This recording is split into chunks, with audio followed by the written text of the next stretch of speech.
You are in the right place. We're here to go over the Colorado Buffaloes' keys to win against Stanford for their upcoming game. Their only Friday night game of the season is on ESPN. We're going to go over the keys to win, Travis Hunter returning, and why this is a must-win game. In fact, let's just start there.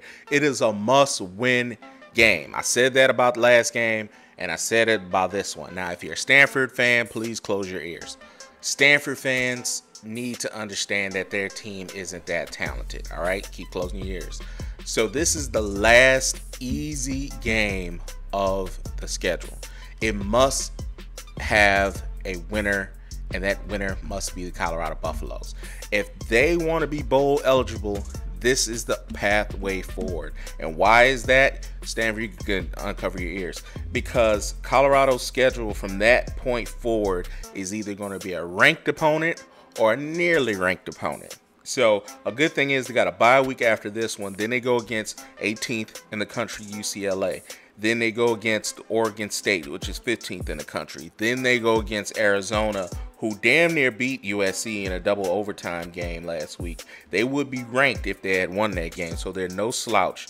Then they play Washington State, which is the 19th ranked team in the country, headed by Cameron Ward, who's an absolute baller, dark horse Heisman candidate. And then they get a chance to close out the season at Utah, the number 16th ranked team in the country, and who also have the longest home winning streak in NCAA currently. So they have to go to Utah and presumably win. So that pathway is very, very difficult. I think having a bye week going up to UCLA will really be good for them. Arizona is an up and down team, but again, it's going to be a hard game. They're going to be up for that game.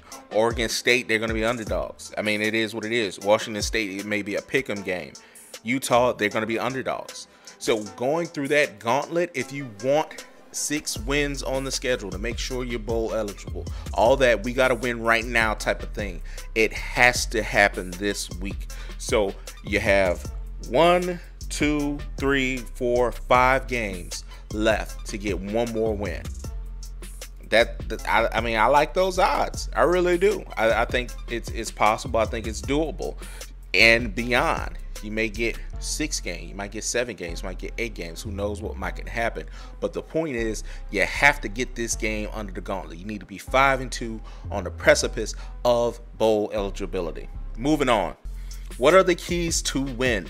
The keys to win for the Colorado Buffaloes are they have to score 20-something points by halftime. They have to start fast. They have to take the ball. If they win the coin toss, put the offense out there, put the pressure on Stanford. All right, Stanford had a week off before this game, so they're going to be very well prepared. But Colorado has better skill players, so I don't mind them throwing the ball a little bit more consistently, as long as they can win consistently and then become balanced throughout the game. So in the third quarter, fourth quarter, start running the ball, making sure you get ready for the weeks ahead, okay? Because you're going to have to be balanced to beat UCLA. You're definitely going to have to be balanced to beat Oregon State, and so on and so forth, all right?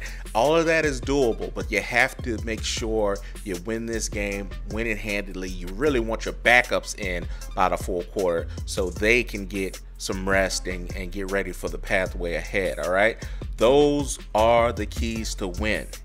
Luckily, Travis Hunter is coming back. Coach Prime has basically alluded to he's a pretty good chance he'll play. That is an instant boost to the offense and defense.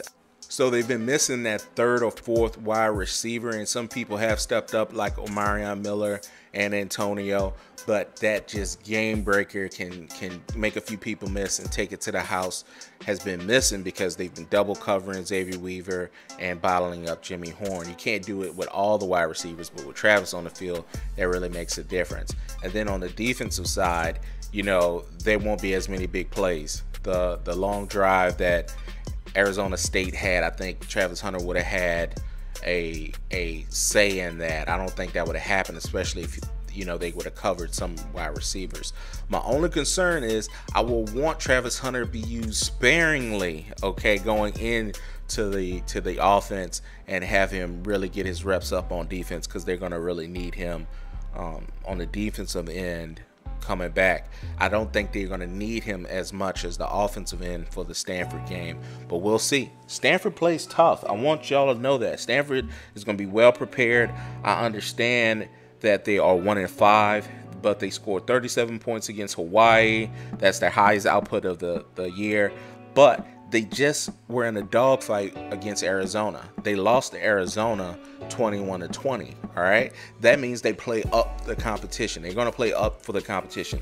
Yeah, they lost to Sacramento State. Yeah, they lost to USC, and they lost to Oregon. But teams that are not overly dominant, they're going to play up for it. I mean, if you look at Arizona, they could have easily won that USC game, easily, and been ranked. So they were prepared for that game, and they're going to be prepared for this one. The only saving grace I will say is, again, not only skilled players, Stanford doesn't really, I don't think they're going to travel well. So you look at it right here, their home games, you know, it's a lot of seats. So it does not strike me that they'll travel to Boulder. So I don't think it's going to be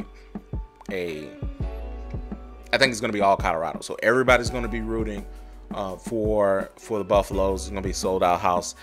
This might be homecoming. I don't know. I got to look that up. It wouldn't surprise me. All right, so you got to put the nerves to bed. Get it over with. Get in, get out, get your rest week. Prepare, game plan for UCLA. Put all your efforts into that, and then become 6-2. You're 6-2. Program's on fire. You may be ranked again, and at that point, you know you have your pick of some bowls, and now it's extra. Everything after that is just gravy. It's extra. It's complimentary. Whatever comes after that, you're playing with house money because you know you're going to have that extra add-on. And at that point, you get on the road. Who knows what might happen? Mess around, beat Oregon State. You can. Travis Hunter will definitely pick off DJ. Then you beat Arizona. You beat Washington State. I think it's going to be a pick'em game. I think it might be -3 either way. And then all of a sudden you're going into Utah.